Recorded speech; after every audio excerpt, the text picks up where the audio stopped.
안녕하십니까. 사회복지사 1급 대비 사회복지 실천의 핵심 이론 강의 들어갑니다.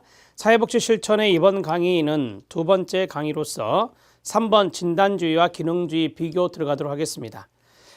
역사적인 측면에서 COS와 인보간의 운동의 비교라든지 1915년에 플렉스너의 비판 결과로 사회복지계의 반응이 나타났던 것들, 이런 것들도 출제 포인트이기 때문에 잘 알아두시라 이렇게 말씀을 드렸고, 세 번째 진단주의와 기능주의 비교 들어갑니다. 이 두 가지는 서로 이제 반대의 의미가 있는 건데요. 진단주의가 1920년대 프로이드 영향으로 이제 배경이 됐던 거고, 1930년대 오토 랭크의 영향으로 등장한 것이 바로 펜실베니아의 기능주의다. 이렇게 정리할 수 있습니다. 자, 진단주의와 기능주의는 시기적인 측면에서 진단주의가 먼저 나왔고, 그 진단주의를 비판해서 등장한 게 바로 기능주의다. 이렇게 정리를 하셔도 됩니다. 기능주의에 별표 쳐주시기 바랍니다. 기능주의가 우리 지금 실천과 좀 관련성이 있기 때문에 기능주의를 먼저 알아두시는 게 좋을 것 같아요. 자, 진단주의 배경은 1920년대 프로이드의 영향, 주요 이론은 정신분석 이론이고요. 관점은 결정론적이고 기계론적 관점을 가지고 있습니다. 결정론적 관점 자체가 기계적인 측면이 있고요. 개입의 초점은 이 자아에 강한데, 이 자아의 강화가 이 진단주의의 목적이 된다라고 보셔도 됩니다. 환경에 대한 적응력을 강화한다라고 하는 측면이나 주요 용어가 있습니다. 제가 좀 이따가 간단하게 판서로 쭉 정리할 건데, 질병의 심리학이나 치료 중심이고요. 발전 모델은 해밀턴의 심리사회 모델, 이걸로 이제 발전이 됩니다. 자, 기능주의를 보면 기능주의는 1930년대 오토 랭크의 영향이고요. 그 다음에 주요 이론은 성장 이론입니다. 관점은 이 클라이언트의 의지력이라든지 창의력이라든지 낙관적 관점, 이런 것들을 좀 강조하는 것입니다. 개입의 초점은 클라이언트 스스로 자아를 전개하도록 원조하는 것이고요. 시간, 장소, 원조 과정의 구조화를 이룹니다. 시간과 장소와 이 원조 과정은 사회복지 기관과 연관성이 있잖아요. 그래서 클라이언트가 사회복지 기관의 기능을 활용하도록 원조하는 것이다 라고 보시면 돼요. 주요 용어는 성장의 심리학이고 원조 중심입니다. 발전 모델은 로저스의 클라이언트 중심 모델로 이루어지는데요. 이 기능주의 자체가 클라이언트를 중심으로 하거든요. 그래서 로저스의 클라이언트 중심 또는 인간 중심 모델로 발전됩니다. 자, 정리를 이제 해놨어요. 그 정리의 별표를 치시고요. 왼쪽에 있는 것이 이제 진단주의고, 오른쪽에 있는 것이 기능주의가 되겠습니다.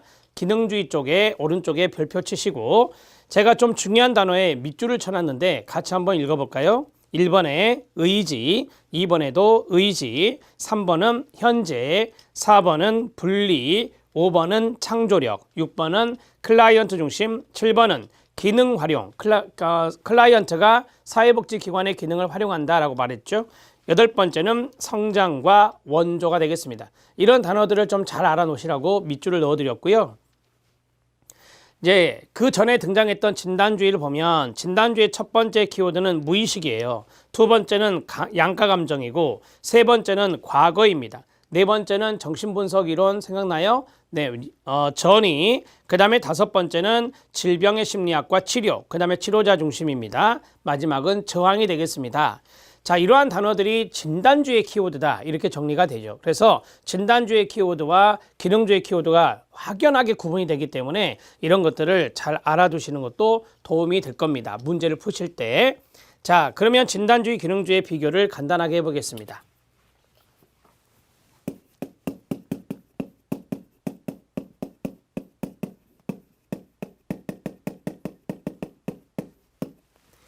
자, 그 다음에 기능주의.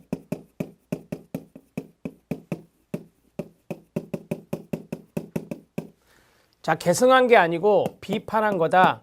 서로 반대 개념들이 많잖아요. 그래서 비판해서 등장한 거다라고 정리를 하시고, 여기는 지그먼트 프로이트가 됩니다. 지그먼트 프로이트가 되고, 자, 여기는 오토 랭크라는 학자가 대표적인 학자가 되겠습니다. 자, 진단주의 키워드 쭉 들어가 보겠습니다. 진단이란 단어에 힌트가 있습니다. 질병의 심리학입니다.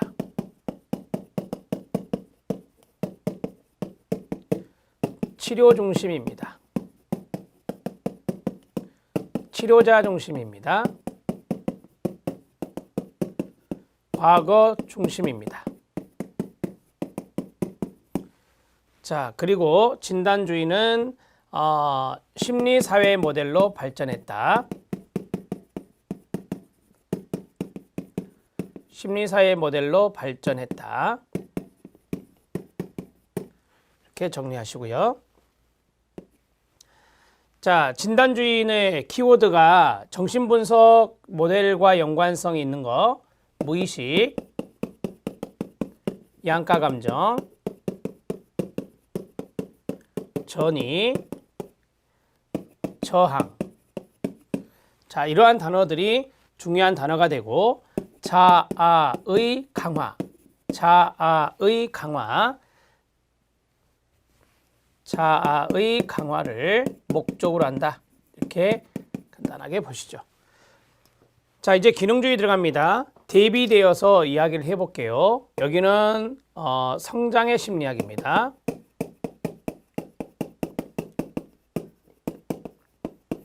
그 다음에 여기는 원조 중심입니다.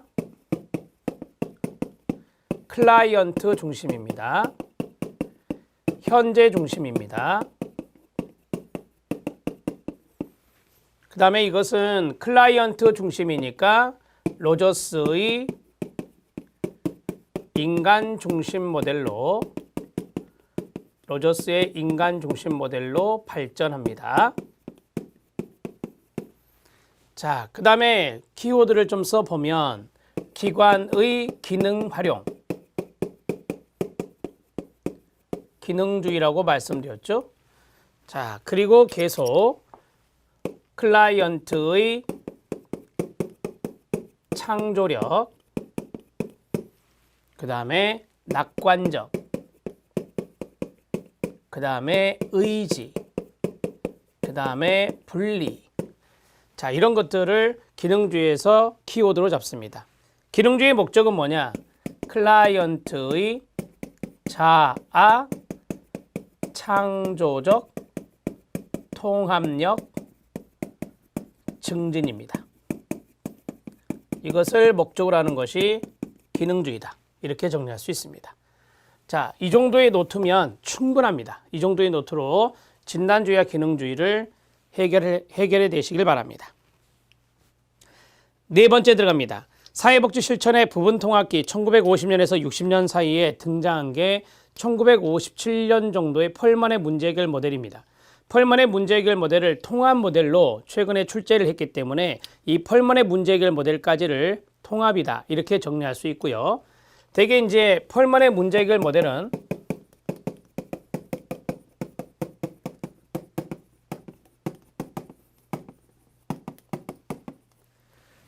첫 번째 우리가 꼭 기억해야 될 것이 4P입니다. 두 번째 기억해야 될 것이 이거 앞에 있는 거 연결하려고요. 진단주의 입장에서 기능주의를 통합한 겁니다. 그래서 어찌 보면 이게 절충주의라고 할 수 있어요. 두 가지를 절충하는 절충주의, 절충주의적 요소가 있고, 그 다음에 네 번째 통합 모델 중에 하나다. 최근에 이제 출제가 이렇게 됐다라고 했어요. 통합 모델 중 하나.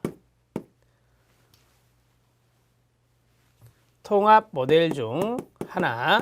이렇게 정리를 해 놓으시면 되겠습니다. 자, 펄먼의 문제 해결 모델의 4P가 거기에 나옵니다. 4P 나오죠? 기출에서 아이콘도 붙었습니다. person, 사람, problem, 문제, place, 장소, process, 과정이 됩니다. 자, 플랜 이런 거 나오면 안 되겠죠? 계획이라고 하는 플랜, 그 다음에 프로그램이라고 하는 거 해당 사항 없다. 두 가지 알아놓으시고. 자, 진단주의 입장에서 기능주의를 통합하는 절충주의다. 이렇게 말씀드렸고요. 1957년 펄먼이 창안하였고 진단주의나 기능주의 영향을 강하게 받은 절충주의, 거기에 밑줄, 절충주의의 대표 모델이 됩니다. 그래서 진단주의 입장에서 기능주의의 부분 통합이라 말할 수 있고, 존 두이가 있는데 이 두이의 반성적 사고가 영향을 줘요. 그래서 두이의 영향으로 문제해결 모델의 기반이 되는 두 가지 개념이 도출됩니다. 첫 번째가 반성적 사고의 과정, 두 번째가 주체적 존재로서의 인간이 됩니다. 밑줄 친 부분을 보면 펄먼의 문제 해결 모델은 통합적 방법으로 간주된다라고 했어요. 그래서 통합적 방법을 이야기하는 것이 통합 모델인데 이 통합적인 방법을 적용했다. 그것이 바로 이제 절충주의라고 연관성이 있어요. 통합적 방법 이렇게 또 적으시면 되겠죠. 자, 반성적 사고의 과정을 보면 자아인식 기능의 검증과 구성을 말하는데 이걸 진단주의 입장이라 하고요. 진단주의는 과거 경험을 중요시하기 때문에 반성적인 사고 이런 것들이 들어갈 수 있고요. 주체적 존재로서의 이 인간은 클라이언트를 말합니다. 역동적인 사회 구조 속에서 어떤 목적을 달성하고자 하는 능동적인 행동을 의미하는데 이게 기능주의 입장이 되거든요. 그래서 진단주의 입장에서 기능주의를 통합한 이것은 자, 반성적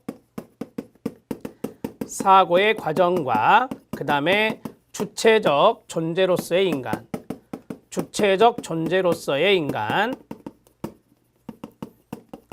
이렇게 정리하시면 돼요. 자, 여기가 이제 뒤에 영향이다. 이렇게 정리를 하시면 되겠습니다. 자, 펄먼의 포피, 사람, 클라이언트를 생각하면 됩니다. 진단주의 학파의 성격 이론을 적용해서 클라이언트와 그의 가족을 분석했고 문제는 클라이언트의 사회적 기능에 민감하게 영향을 주고받고 장소는 기관이 되겠죠.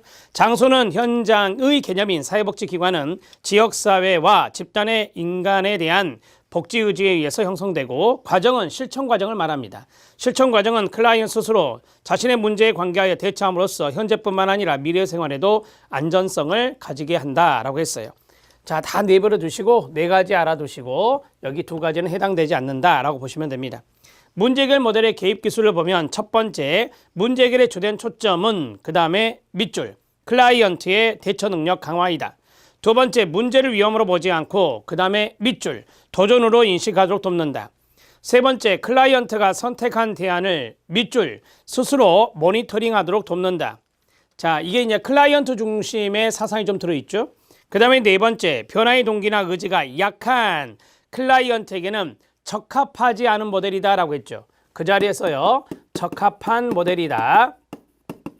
이런 것들이 이제 출제된 것이라서 적합한 모델 X라고 쓰면 됩니다. 변화의 동기나 의지가 약하답니다. 변화의 동기가 의지가 약하면 클라이언트 중심으로 진행하기가 어렵단 말이에요. 그래서 이러한 클라이언트에게는 적합하지 않은 모델이 바로 문제 해결 모델이다. 이렇게 정리를 하시면 되겠습니다. 자, 네 번째 부분 통합기까지 정리를 쭉 해드렸습니다. 그 다음 내용 보시죠. 우리는 역사를 보고 있습니다. 다섯 번째, 사회복지 실천의 발전기 60년에서 80년 확대 통합기라고 이른바 말하고요. 통합 모델의 정리라고 되어 있습니다. 자, 아래 각주가 붙었는데 앞에서 말씀드린 대로 펄먼의 문제 해결 모델도 통합적 방법으로 간주되어서 통합 모델에 속한다라고 해요. 자, 통합 모델에 5가지 암기법이 있는데요. 6, 4, 생, 단, 문, 통합입니다. 육사생단문 통합 이렇게 외우시면 됩니다. 6체계 모델, 4체계 모델, 생활 모델, 단일화 모델, 펄먼의 문제 해결 모델까지 이것을 통합 모델이다. 이렇게 암기하시면 됩니다. 자, 이제 단일화 모델, 4체계 모델, 6체계 모델, 생활 모델이 있는데 4체계 모델에 별표를 쳐주시고요. 6체계 모델에 별표를 쳐주세요. 이 두 가지가 좀 잘 출제되는 부분입니다. 뒤에 또 따로 나올 겁니다. 자, 단일화 모델이 있습니다. 사회체계 모델이나 사회학습 모델이나 과정 모델을 결합한 모델로서 사회학습 모델 그 자리만 밑줄 쫙 그어주세요. 사회학습에 관한 사회복지사의 기능과 자원 확보, 활용 능력을 통해 사회 변화가 가능함을 강조하고 있다라고 했습니다. 그러니까 우리가 반두라의 사회학습 이론이 있잖아요. 반두라의 사회학습 이론을 통해서 모델링을 하고 동일시를 하고 이러한 가운데 클라이언트의 변화, 지역사회 변화가 이루어질 수 있다라고 하는 게 단일화 모델입니다. 참고하셔도 됩니다. 그 다음에 4체계 모델은 4가지 체계가 있어요. 클라이언트 체계, 표적 체계, 행동 체계, 변화 매개 체계. 뒤에 나올 건데요. 이 4가지 체계가 바로 자원까지 포함하고 있는 것이기 때문에 포괄적인 관점이란 말을 썼어요. 포괄적인 관점에서 클라이언트 체계를 사정할 수 있는 기초를 제공하고 사회복지사는 실천 과정에서 그 다음에 밑줄 시작 변화 매개 체계, 클라이언트 체계, 표적 체계, 행동 체계 4가지 체계 나왔습니다. 4가지 체계들과 상호작용을 하게 됩니다. 복잡한 여러 수준의 체계들과 연결되어 있는 사람들과 함께 실천에 임하게 되는 겁니다. 자, 그러면 여기서 노트 하나 할 것은 뭐냐면 4체계 모델이 있다. 거기에 2체계가 들어가면 컴튼과 갤러웨이의 6체계가 됩니다.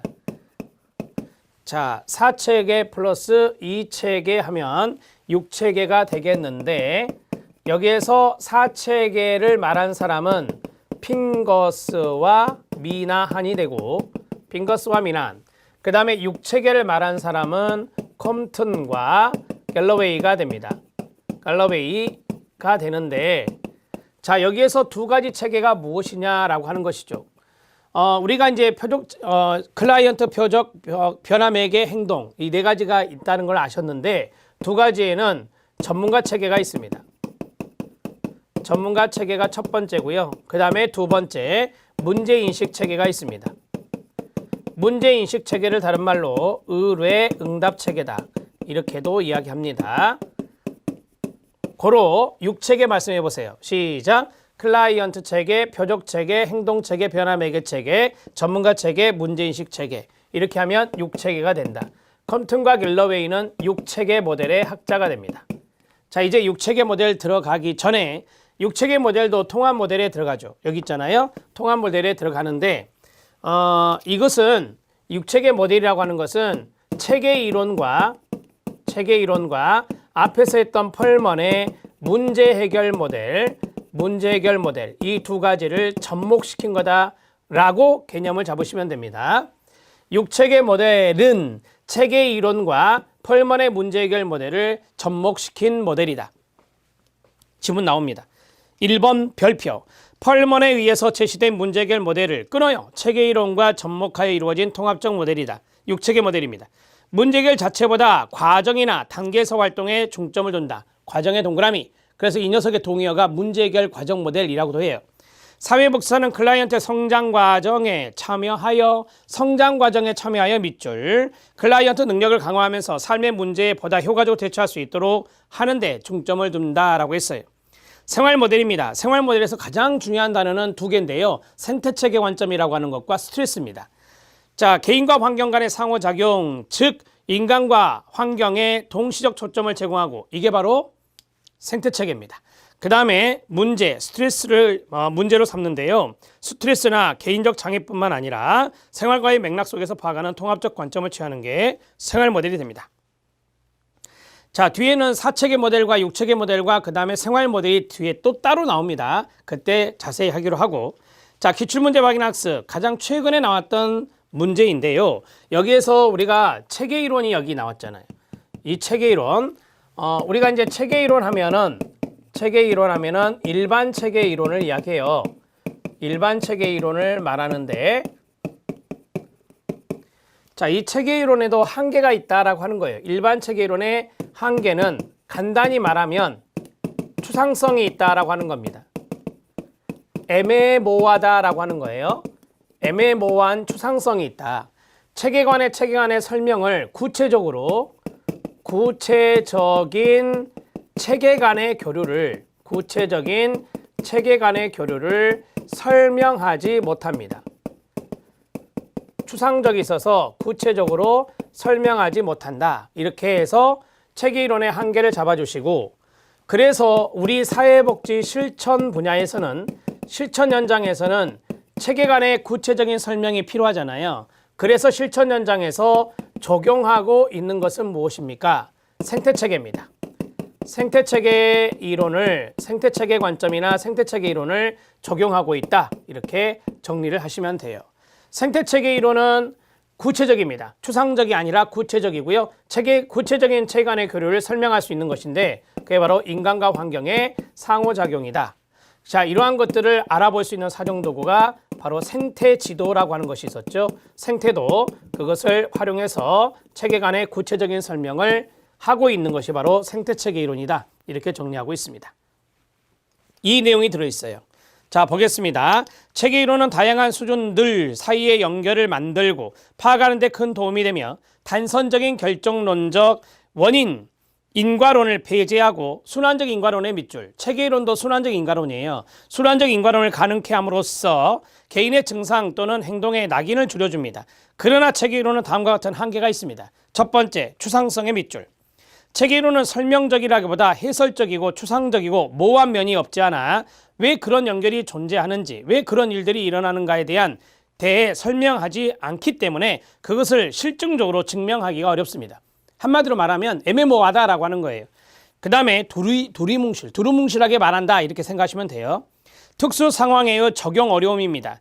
실제로 문제나 증상의 발생을 설명하거나 변화가 어떻게 일어난다는 것을 설명해주는 이론으로서는 부족하며 너무 일반화된 이론이기 때문에 특수한 상황에 적용시키기가 어렵다는 비판이 있습니다. 한마디로 말하면 어떤 특수 상황에 대해서 구체적으로 설명을 해줘야 되는데 그런 설명을 잘 못한다는 거예요. 그래서 특수 상황에 적용하기가 어렵다라고 하는 거예요. 자, 클라이언트 어떤 특수 상황이면 특수적인 환경적인 부분을 봐야 되는데 그런 것들을 설명하기가 어렵다. 자, 그럼 밑에 3번 별표. 체계이론이 갖는 이러한 한계성으로 인해 인간과 환경, 문화 사이의 발달과 기능이 어떠한 영향을 주고받는지를 규명해줄 유용한 개념이 부족했기 때문에 사회복지 실천은 거기서부터 가로 같이 읽으세요. 시작. 사회복지 실천은 인간의 생활 실태에 좀 더 가까운 이론인 생태학 또는 생태체계에 관심을 기울이게 되었습니다. 그래서 생태체계 관점이나 생태체계 이론을 사회복지 실천은 더욱더 활용하고 있는 것이 현실이다. 이렇게 말씀드릴 수 있습니다. 자, 여기까지 해서 역사를 간단하게 끝내고요. 네 번째, 사회복지 실천의 가치민 윤리강령의 내용입니다. 윤리강령의 내용은 이제 다음 시간에 봐야 돼요. 내용이 하나를 다 넣었기 때문에 윤리강령 이전의 내용을 좀 잠깐 보시죠. 사회복지 실천의 가치민 윤리에서 가치의 개념이 있습니다. 1번 별표, 가치는 신념, 믿음 이런 것들과 동의어인데 신념에 밑줄 치면 돼요. 믿음 또는 신념과 같은 개념입니다. 2번에 중요한 건 뭔지 아십니까? 좋거나 바람직하다. 그 자리에 밑줄. 다수의 사회 구성원들이 좋거나 바람직하다고 여기는 것. 인간의 삶과 관련된 특정 수단, 목적, 조건들에 대한 보편적 선호도의 밑줄. 우리가 보통 좋아한다 그러면 선호한다 라고 이야기를 하죠. 선호도를 나타내는 게 가치입니다. 단순한 관심이 아니라 행동할 때의 선택적 기준을 적용합니다. 그리고 가치는 인간 행동의 방향과 통기를 제공하는 것이 가치라고 말합니다. 자, 윤리는 무엇입니까? 옳고 그름을 판단하는 기준입니다. 1번 사회복지 기본 이념의 실천과 복지적 사명, 이에 근거한 모든 실천 활동의 도덕적 측면의 밑줄. 도덕적 측면이 바로 옳고 그름이잖아요. 이런 것들이 나오면 윤리가 된다. 도덕적 측면에 대한 개념과 원칙, 이론 등을 정립하고 이를 정당화하고자 하는 체계적인 노력을 실천 윤리 또는 윤리라고 합니다. 사회복지사는 전문가로서 이를 펼쳐나감에 있어 윤리적 결정을 내려는 여러 상황에 직면하게 되는데 자, 판단의 근거, 이러한 상황에서 판단의 근거, 원칙 동그라미, 지침 동그라미 이러한 것들을 우리는 실천 윤리라고 말합니다. 자, 그러면 실천의 윤리적 갈등, 딜레마 상황이 있을 건데 윤리적 갈등은 사회복지사가 전문가로서 지켜야 될 윤리적 의무와 책무가 서로 충돌하여 끊어요. 어떤 실천 행동을 선택하는 것이 윤리적으로 올바른지 판단하기 어려운 상태, 이것을 윤리적 갈등, 윤리적 딜레마다 이렇게 이야기하죠.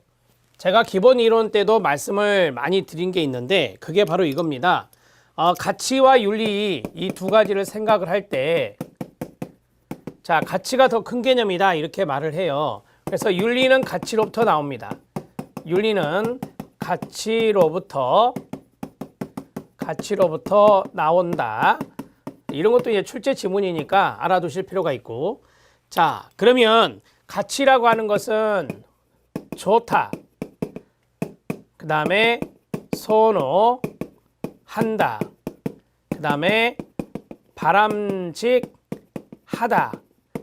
자, 이런 것들이 이제 가치의 개념이에요. 그래서 가치는 말씀드린 대로 신념과 연관성이 있다라고 했었어요. 자, 윤리가 있습니다.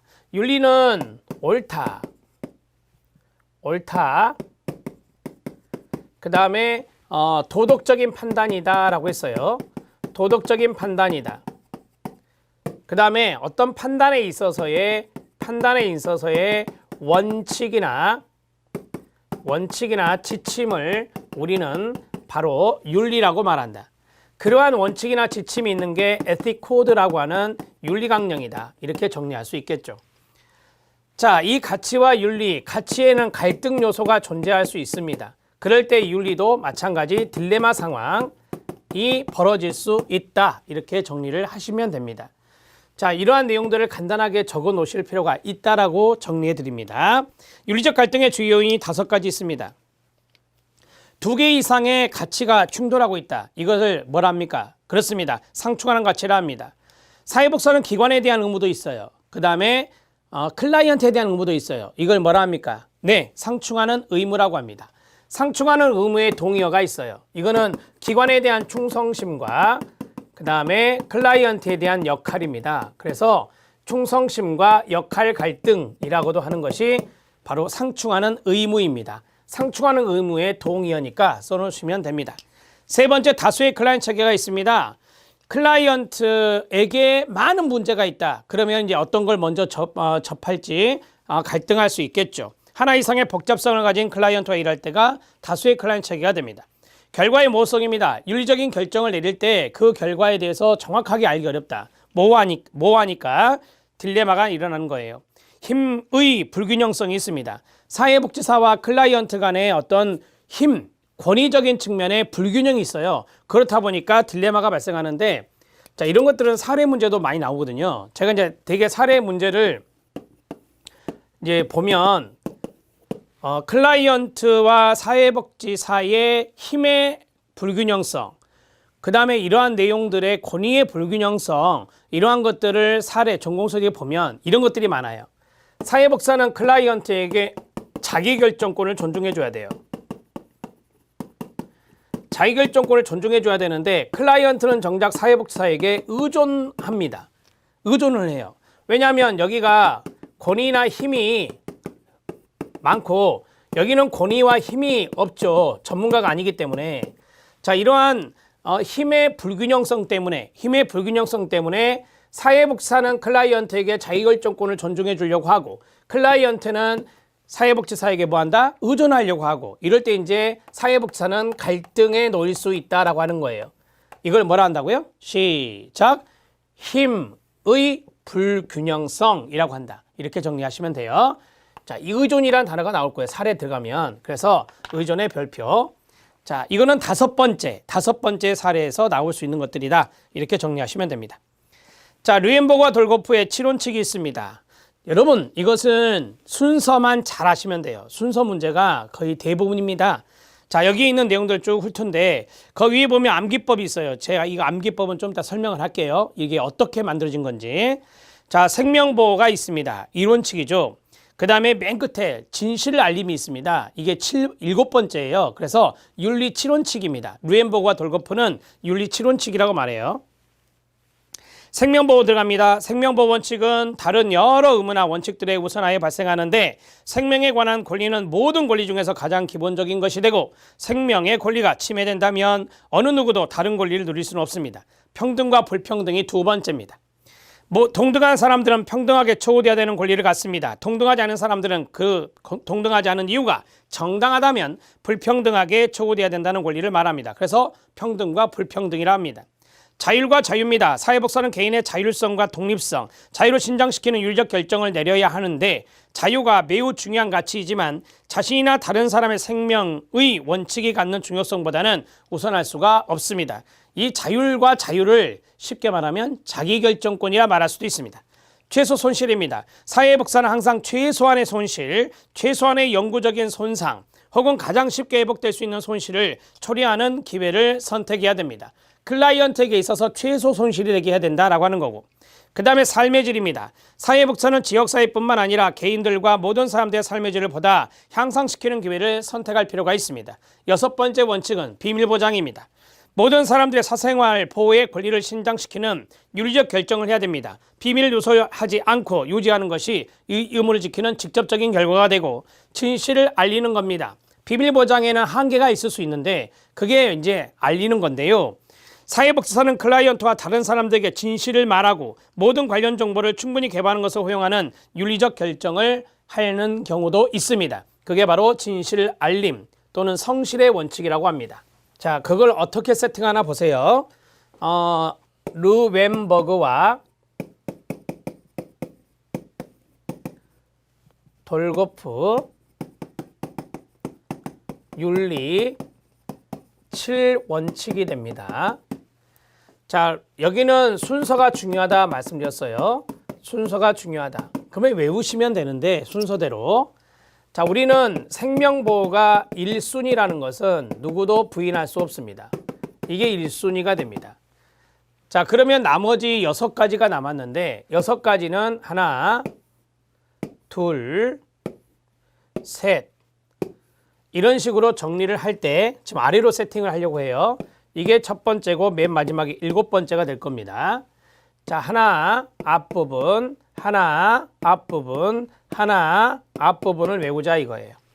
자, 앞부분을 외우면 이거예요. 평, 그 다음에 소, 그 다음에 비밀 보장이 된다. 평소 비밀 보장, 이게 암기법이라고요. 자, 정리를 해 놓으시면 되고, 자, 평등이죠. 이거는 평등과 불평등, 그 대비되는 게 뭐예요? 자유입니다. 자유. 자, 평등은 사회적인 차원이고 자유는 개인적인 차원이라 평등이 우선시되고요. 자, 이거는 뭐냐면 최소 손실입니다.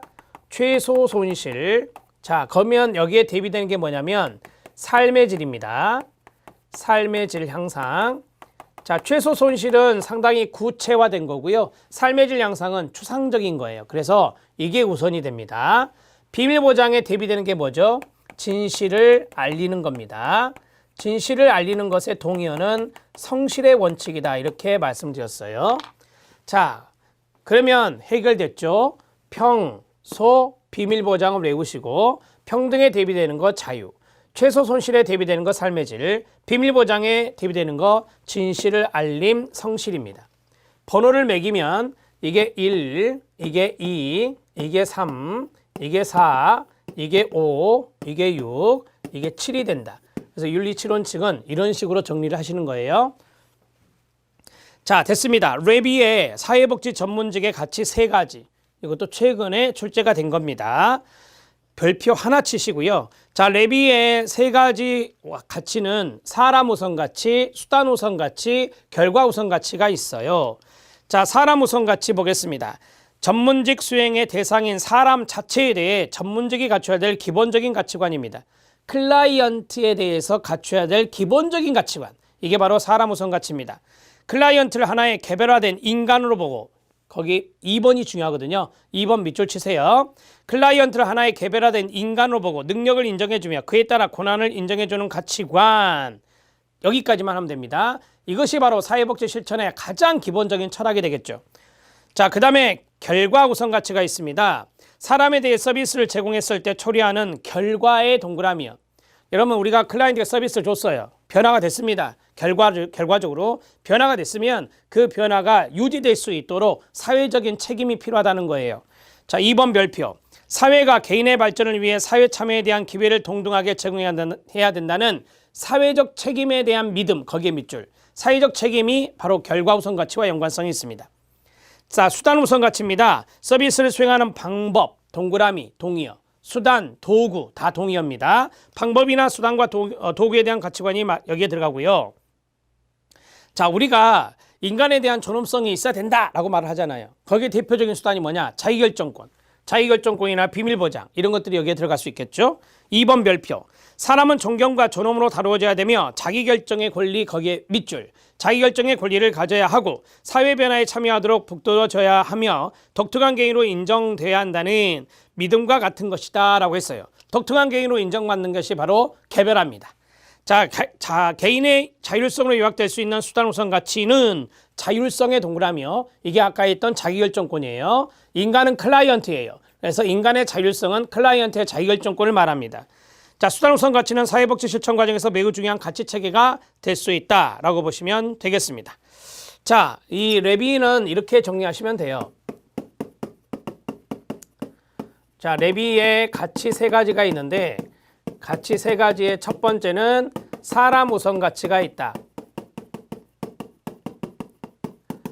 자, 이거는 클라이언트를 인간으로서의 존엄성을 존중해 주는 것이 여기에 들어간다라고 해요. 가장 기본적인 철학이에요. 두 번째가 수단 우선 가치로 할게요. 수단 우선 가치가 있다. 그러면 이거는 하나의 방법적인 측면이고 도구적인 측면이다라고 말할 수 있어요.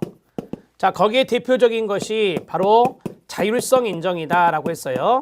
자율성 인정. 그다음에 개별화. 이런 것들이 이제 방법적인 측면이 되겠죠. 이런 것들이 많이 있을 겁니다. 수단 우선 가치고요. 세 번째는 결과 우선 가치입니다. 결과 우선 가치. 자, 이 결과란 단어를 의도적으로 써볼게요. 결과를, 서비스 결과를 할까요? 서비스 결과가 유지될 수 있도록 하는 사회적 책임이다. 자, 이것과 연관성 있는 것이 결과 우선 가치다. 이렇게 정리가 돼요. 결과란 말을 안 가르쳐 줄 수 있어요. 따라서 이것은 정확하게 아셔야 돼요. 사회적 책임을 강조하는 것은 결과 우선 가치다. 레비의 세 가지 가치였습니다. 자, 루엠버그와 돌고프 말씀드렸고 그 다음에 레비도 말씀드렸어요. 존슨이라는 학자가 있습니다. 존슨이라는 학자는 타이틀만 써드릴게요. 존슨이라는 학자는 들어보셨을 거예요. 궁극적 가치, 그 다음에 수단적 가치, 그 다음에 찬성과 반대가 있는 차등적 가치입니다. 이렇게 세 가지를 말한 사람이 존슨입니다. 이렇게 해서 교통정리를 잘 하셔야 돼. 루엠버그와 돌고프는 7가지의 원칙을 순위별로 우선순위별로 나열한 사람이고 레비의 가치 세 가지는 사람, 수단, 결과 우선 가치고 존슨은 궁극적, 수단적, 차등적 가치로 정리했다. 이렇게 알고 계시면 됩니다. 자, 이번 시간은 여기까지입니다. 다음 시간에 윤리 강령 보겠습니다. 수고하셨습니다.